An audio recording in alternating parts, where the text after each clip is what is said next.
খারাপ হয়ে যায়।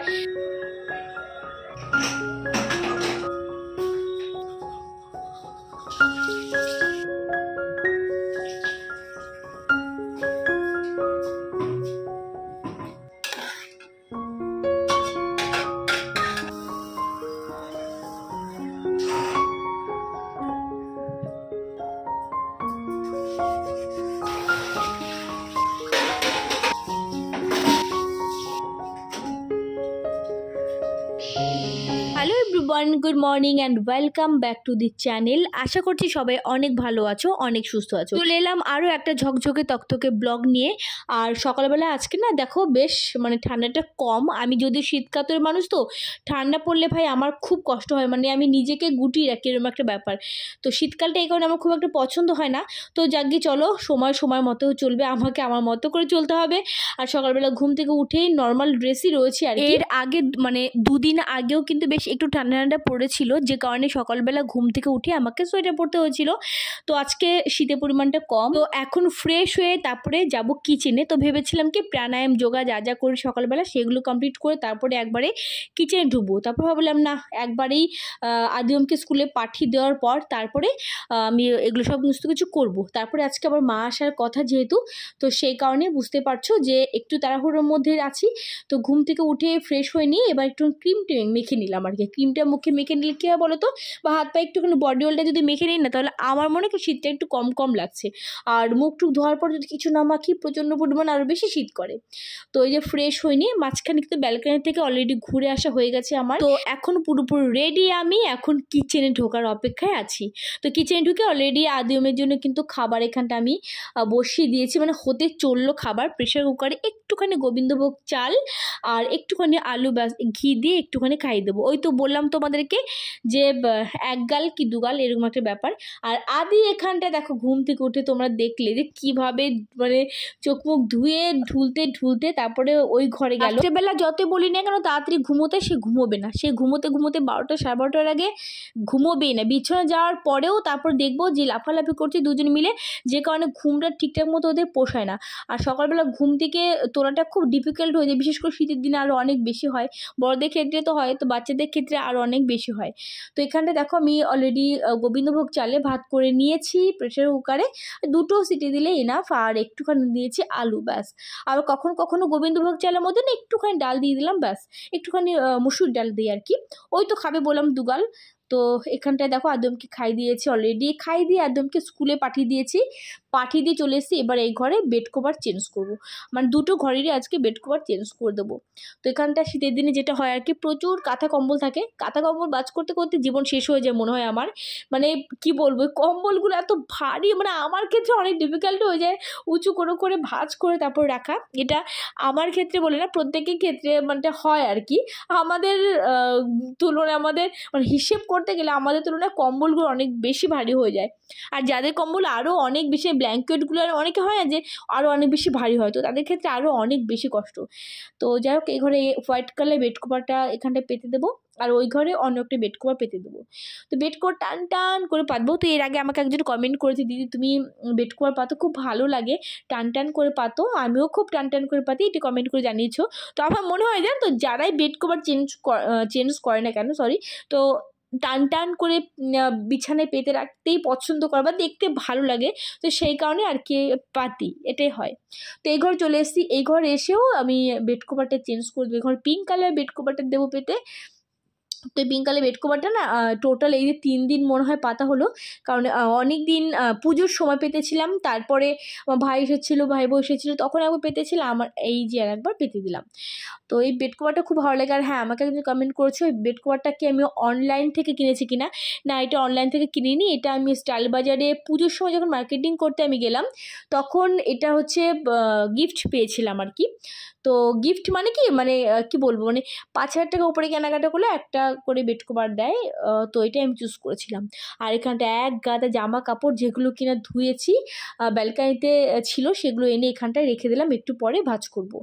তো এই ঘরটা দেখো সুন্দর করে গুছিয়ে নিয়েছি, গুছিয়ে একদম টিপটাপ করে রেখেছি। আর এইভাবে যদি ঘর থাকে তো খুব ভালোই হয়, বাট না, একটু পরে আমার আদিও এসে যেকে সেই আবার করে দেবে। পুরো ঘর বাড়িগুলো গুছিয়ে নিয়ে তারপর চলে এসেছি কিচেনে।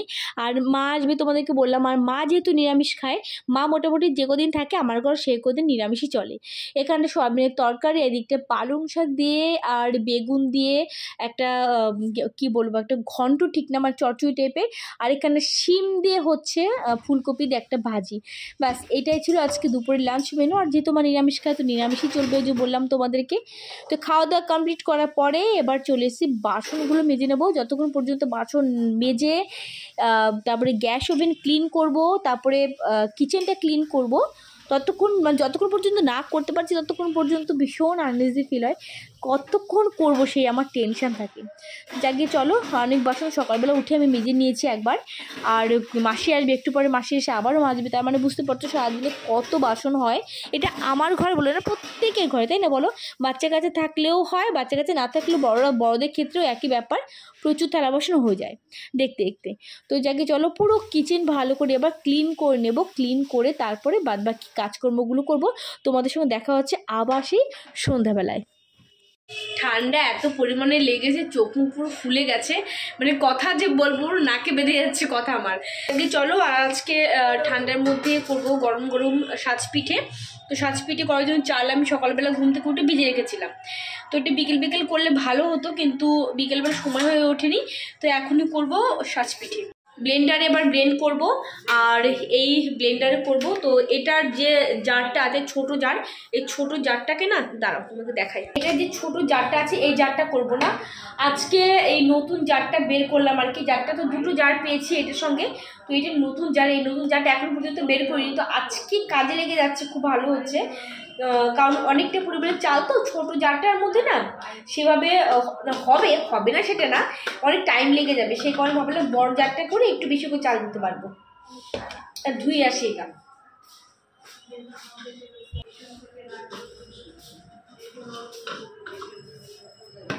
যেহেতু আমার কাছে সাজ পিঠে করা সাজ ঘরে আছে, আর অনেকদিন ধরে আমার হাজব্যান্ড বলছিল সাজ পিঠে করো, ঠান্ডা পড়ছে, আবার মা এসছে যেহেতু, তো ভাবলাম না চলো আজকে সাজ পিঠে করা যাক। আর আদিও মতো মা পিঠে করো, ছোটো ছোটো পিঠে হয় লম্বা লম্বা গোল গোল, মানে নাম ভুলে গেছে তো কি বলবে, তো বলছে লম্বা লম্বা গোল গোল যে পিঠেটা হয় সেই পিঠে করো। তো সেই পিঠেই আজকে লম্বা লম্বা গোল গোল পিঠে করতে চলছি।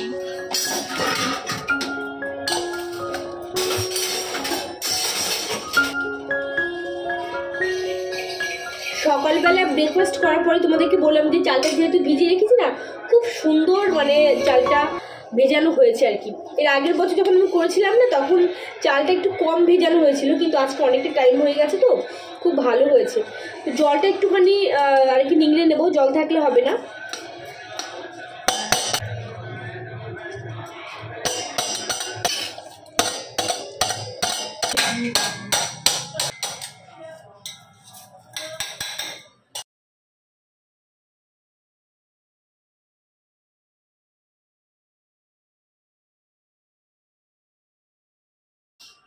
চলো এই কটা চাল আপাতত মানে মোটামুটি আগে সেঁকে নিলাম, জল থেকে তুলে নিলাম। আর যেহেতু সাজ পিঠে করবো তো তো হালকা একটু জল থাকলে কিছু হবে না, তো খুব একটু ড্রাই না করলেও চলবে। তো ওটাকে ব্লেন্ডারে ব্লেন্ড করে নিই। আর সাজ পিঠে করতে গেলে না একটু দানা দানা হতে হয় চালটা, নয়তো আমি গুঁড়ো চাল মানে গুঁড়ো চাল না, চালের গুঁড়ো দোকান থেকে কিনতে পারতাম, কিন্তু সাজ পিঠে করতে গেলে অবশ্যই একটু দানা দানা হতে হয়, নয়তো সাজ পিঠে হবে না, মানে উঠবেই না। তো চলো দেখি এটাকে ব্লেন্ডারে ব্লেন্ড করা যাক। কি পরিমাণে যে সমস্যা হয়েছে রান্নাঘরে, যে সুইচ বোর্ডটা তোমাদের বললাম যে জানি না ওটা মানে কি কারণে খারাপ হয়ে যায়। মিস্ত্রি দুপুরবেলা যখন ঠিক করে দিয়ে গেল, ব্যাস বিকাল সন্ধ্যাবেলা আবার খারাপ হয়ে গেল।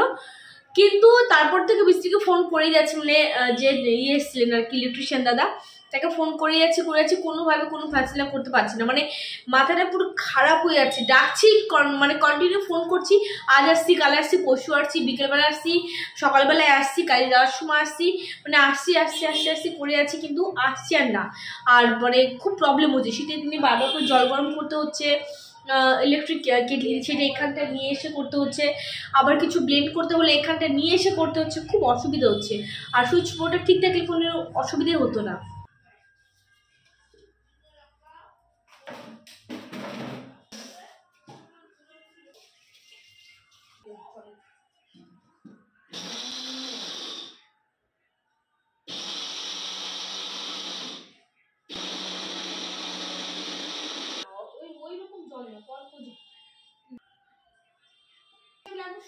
একদম শুকিয়ে নিতে হবে সেগুলো না। সকালে ভিজিয়ে করা লাগতো, সাইডে ঠুকে দুপুরে এত করছি।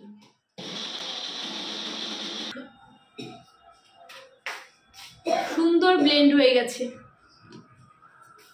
আমি সাজ পিঠে তৈরি করা যে সাজটা আমি কিনেছি, লোহার সাজ। তো মোটামুটি যখনই আমি পিঠে তৈরি করি না কেন, বিশেষ করে এখন শীতের দিন আসছে মাঝে মধ্যেই করব, তো সেখানটায় কি প্রায় তোমরা অনেকে কমেন্ট করে থাকো বা নতুন নতুন যারা আমার চ্যানেলে অ্যাড হয়েছো, তো সেখানে তোমরা বলতেই থাকো যে কোত্থেকে কিনেছো দিদি, পাই না। এটা আমাদের এখান থেকেই কিনেছি, আমাদের এখানে বাজার থেকে কিনেছি। আর ওদিকে 1 কিলো দুধ বসিয়েছি পিঠে করে, দুধে ভেজাবো বলে। তো দুধ অনেকটা পরিমাণে পড়ে গেছে, তোমরা দেখতে পেলে। আর এখানটা এত পরিমাণে গলা ব্যথা করছি, একটুখানি আদা দিয়ে চা করলাম, এই যে সেই লোহার সাজটা। তো চলো এবার গরমা গরম পিঠে তৈরি করা যাক। আর এখানটা হচ্ছে চালের গুঁড়োটা আমি দেখো মানে একটুখানি উষ্ণ গরম জল দিয়েছিলাম পরে আর কি, যে ব্যাটারটা তৈরি করেছি, লবণ দিয়েছিলাম, ব্যাস চালের গুঁড়ো, আদার্স কিছু না। আমি জানি তোমরা প্রত্যেকে জানো, তারপরে আমি যেভাবে করলাম সেইভাবে আর কি তোমাদের সঙ্গে শেয়ার করলাম। তো এটা ঢেকে দেবো। আর হ্যাঁ, উপর যে তোমার যে কি বলবো, উপরে যে ঢাকনিটা দেখতে পেলে, সেটাও কিন্তু আমি ওই দোকানে ওইটার সঙ্গে পেয়েছিলাম। না, ওটার সঙ্গে না, সরি, ওটা আমাকে এক্সট্রা করে কিনতে হয়েছিল আর কি, সাজের সঙ্গে ছিল না আর কি। তো চা খেয়ে আর এখানটা দেখো বেশ সুন্দর কিন্তু পিঠে হয়, খুব সুন্দর। দেখো মানে গ্যাস ওভেনের পিঠে খুব একটা ভালো হয় না, তার তবু সেই হিসেবে দেখতে গেলে খুব ভালোই কিন্তু পিঠেগুলো হয়েছে, আর বেশ ভালোই ফুলেছে। তো এইভাবে তোমরা কিন্তু করতে পারো। হার্ডওয়্যারের দোকান তোমরা খোঁজ নিতে পারো, বা যে দোকানে স্টিলের থালা বাসন বিক্রি হয় সেই দোকানে গিয়ে খোঁজ নিতে পারো, আশা করি তোমরা পেয়ে যাবে। তারপরে লাস্টে যেটা হয়েছে, যে আমরা একদম হাতে করে করেই আমরা সাজ পিঠে খেয়ে নিয়েছি, নলেন গুড় দিয়ে খেয়ে নিয়েছিলাম। আর পরে দুধে ভেজানো মতো ততটা পিঠের বাকি ছিল না, সেই কারণে আর দুধে ভেজাতে পারিনি। আর এখানটা সেই পিঠে দেখো দারুণ হয়েছে। আর একটু আলু ভাজি করে নিলাম, আর রাত্রিবেলা হবে রুটি, আটা মাখাই ছিল, তো রুটি আর আলু ভাজা। আর তার সঙ্গে ভাবলাম যেহেতু দুধ রয়েছে অনেকটা পরিমাণে পিঠে করতে পারলাম না, সেই কারণে একটুখানি গাজরের হালুয়া করে নিয়েছিলাম, দুটো মাত্র গাজর গ্রেট করে দিয়েছিলাম, ব্যাস গাজরের হালুয়া। এটাই ছিল আমাদের রাত্রি আজকে ডিনার মেনু। কেমন লাগলো ব্লগটা অবশ্যই কমেন্ট করে জানিও। বাই।